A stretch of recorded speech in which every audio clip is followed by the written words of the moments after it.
पूर्व कैबिनेट मंत्री और कांग्रेस के सीनियर नेता हरक सिंह रावत ने उत्तराखंड की सियासत में अचानक हलचल बढ़ा दी है। आखिर हरक सिंह रावत के इस कदम के क्या मायने हैं? आखिर हरक सिंह रावत जो 2022 विधानसभा चुनाव के बाद से ही पूरी तरीके से शांत पड़े हुए थे, कोने में पड़े हुए थे, वो अब फ्रंट पर आने की कवायद में हैं, तो वो क्या कमाल करेंगे और आने वाले दिनों में इसका कितना असर उत्तराखंड में कांग्रेस की अंदरूनी राजनीति पर पड़ेगा, इसको लेकर अब अटकलें लगाई जाने लगी हैं। कयासों का सिलसिला शुरू हो चुका है। पहले समझिए हरक के मायने क्या हैं, उनकी तैयारी क्या है। देखिए, ये तो निर्णय पार्टी हाईकमान करेगा कि किस सीट से कौन चुनाव लड़ेगा, लेकिन क्योंकि पार्टी हाईकमान से मैं कांग्रेस में सम्मिलित हुआ था, तो मैंने निवेदन किया था कि मैं विधानसभा चुनाव नहीं लड़ना चाहता हूँ और भविष्य में लोकसभा चुनाव अगर होता है और पार्टी उसमें समझती है कि मुझे लड़ाया जाना चाहिए तो मैं लोकसभा का चुनाव लड़ूंगा।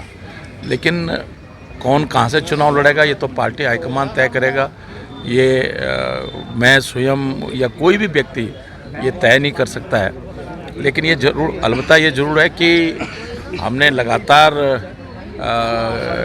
लोकसभा चुनाव के दृष्टिकोण से, नगर निकायों के चुनाव के दृष्टिकोण से और प्रदेश के ज्वलंत मुद्दों पर, क्योंकि बहुत दिनों से शांत रहने के बाद हमने थोड़ा सक्रियता बढ़ाई है।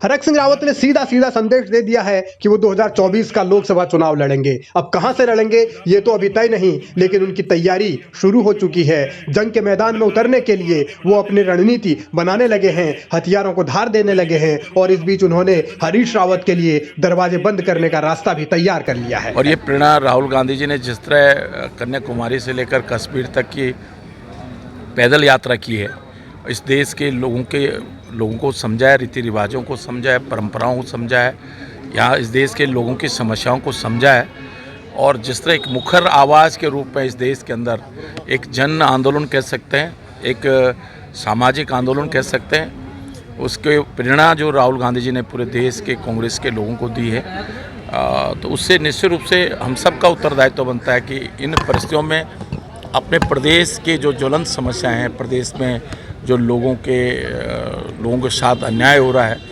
उसको हम सार्वजनिक मंचों पर आपस में बातचीत करके एकजुटता के साथ उस लड़ाई को लड़ें।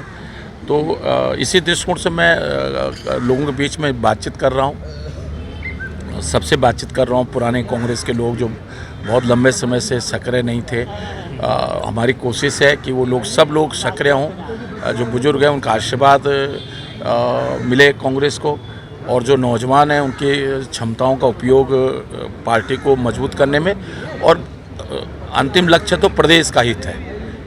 हरक का दावा यह है कि वो राहुल गांधी की भारत जोड़ो यात्रा से मोटिवेट हुए हैं, इसीलिए अब वो भी एक्टिव हुए हैं, जनता के बीच जा रहे हैं, नेताओं के बीच जा रहे हैं, नए पुराने कार्यकर्ताओं से मिल रहे हैं और उनके साथ संवाद बना रहे हैं ताकि भविष्य की बिसात बिछाई जा सके। और उनकी कोशिश हरिद्वार लोकसभा चुनाव में उतरने की है, इसके संकेत वो साफ साफ दे चुके हैं। लेकिन इस बीच उन्होंने एक शब्द का इस्तेमाल किया है, वो है बुजुर्ग, और माना यह जा रहा है कि ये बुजुर्ग जो इनका आशीर्वाद उन्हें चाहिए वो हरीश रावत हैं, उस पंक्ति के नेता हैं। यानी कि एक जो हरिद्वार लोकसभा सीट पर हरीश रावत भी उम्मीद कर रहे हैं कि शायद पार्टी उन्हें आखिरी बार हरिद्वार से आजमा ले। यानी कि अब हरिद्वार को लेकर एक लड़ाई कांग्रेस के भीतर हरक और हरीश के बीच शुरू हो चुकी है।